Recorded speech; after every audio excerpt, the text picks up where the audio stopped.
It was only like yesterday when we all lost a friend by the tragic death of Matthew Perry, aka our beloved Chandler Bing, at the age of 54. At that time, it was reported that Matthew had a cardiac event and initial reports showed nothing suspicious in his test.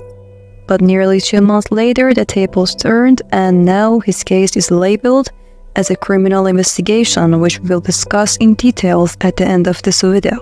Join us as we embark on an emotional journey into the remarkable life of Matthew Perry, a Hollywood icon who triumphed over personal struggles. Behind the scene of his laughter-filled performances lies a story of resilience, pain, and redemption. Born into a world of promise and talent, Matthew's early life held a seed of greatness, but beneath the surface he faced inner demons that would eventually take hold, leading him down a path of darkness and despair. Matthew Longford Perry was born on August 19, 1969, in Williamstown, Massachusetts. His actor father, John Bennett Perry, split up with his mother, Susan Langford, when Matthew was still an infant. He went to live with his mother in Ottawa, Canada. Susan served as press secretary to Canadian Prime Minister Pierre Trudeau and later remarried. Matthew's stepfather was Kate Morrison, a correspondent for NBC Daytime program, while his father, John Bennett Perry, was an actor and a former model. Matthew attended the Rockcliffe Park Public School and became friends with fellow student Justin Trudeau, the current Prime Minister of Canada. After moving to LA around the age of 15 to live with his father, Matthew studied acting at Buckley School and graduated in 1987. Growing up, Matthew developed two passions, playing tennis and acting. He was nationally ranked in tennis in his early teen years, but later on decided not to pursue it. Perry landed his first movie part while still in high school, a supporting role opposite the star River Phoenix, in A Night in the Life of Jimmy Reardon. In September 1987, Perry starred in his first sitcom, Second Chance. The show had a fantastical premise with Kyle Martin starring as a man who dies and gets a chance to go back to mentor a young version of himself played by Perry.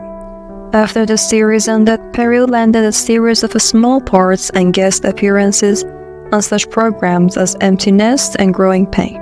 He also had a supporting role on the short-lived Valerie Bertinelli comedy Vehicle Sydney in 1990. The same year, Perry gave a strong performance as Desi Arnaz Jr.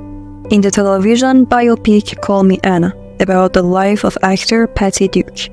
However, his biggest role was at the age of 24 when he was casted as Chandler in the hugely successful sitcom Friends, which doesn't need any further explanations as we all are very familiar with it. He was originally considered for the role of Ross Geller.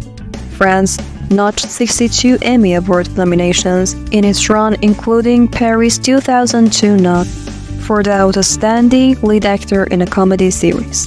It is estimated that the main cast each eventually earned $1 million per episode.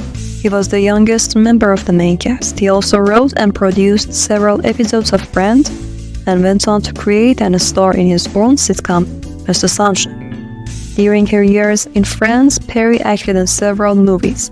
He starred in several comedies, including Full Rush In with Salma Hayek, Almost Heroes with Chris Farley, and Three to Tango with Neve Campbell, and also The Whole Nine Yards with Bruce Willis and Amanda Peet. He was starred in the 2006 TV movie The Ron Clark Story, about a Southern teacher who moves to New York City to work with disadvantaged students, which earned him Emmy and Golden Globe nominations. He also played in Numb, Birds of America, and 17 Again with Zac Efron and Leslie Mann. He had a net worth of $120 million at the time of his death. Perry never married, though he came close once. In November 2020, the actor got engaged to his girlfriend, Molly Hurwitz. However, the pair announced their split in May 2021. He previously dated actor Lizzie Kaplan and briefly Julia Roberts. He was also in relationships with TV executive Jamie Tarses, then fashion student Rachel Dawn, and TV producer Gabrielle Allen. Talking about his struggles, In his memories, Perry wrote that by the age of 14, he had become an alcoholic. As he enjoyed the immense popularity of Friends, he battled addiction to alcohol and prescription medications.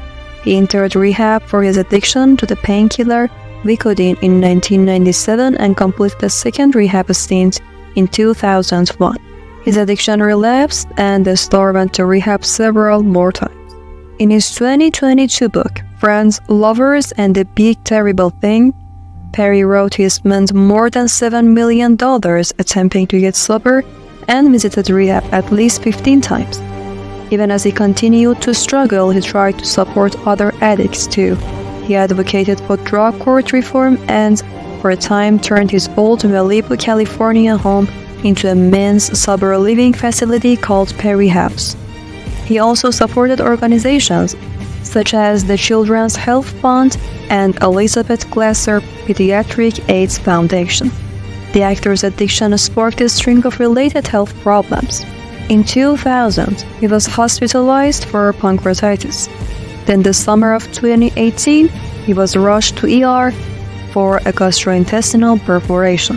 He revealed in his book that his explode colon, caused by his opioid abuse, left him fighting for his life. His 5-month hospital stay included a stint of life support and 2 weeks in coma.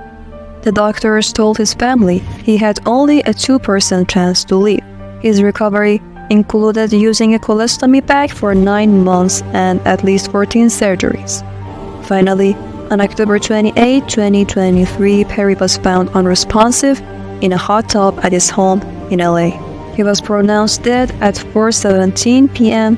that day at the age of 54. Despite the initial reports, the official toxicology reports confirmed that Perry died from the acute effect of ketamine. In addition to ketamine, the autopsy reports stated factors contributing to Perry's death were drowning, coronary artery disease, and the use of buprenorphine, a drug used to help those battling opioid addiction. He had been using ketamine under a doctor's guidance for therapeutic purposes, but the amounts found in his system indicated that he was using it in an unsupervised manner as well.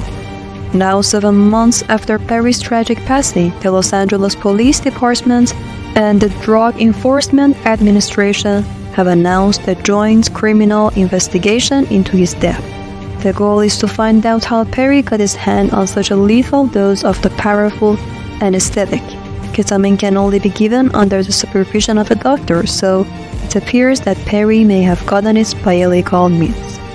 But it is not the first time we lost an icon to addiction.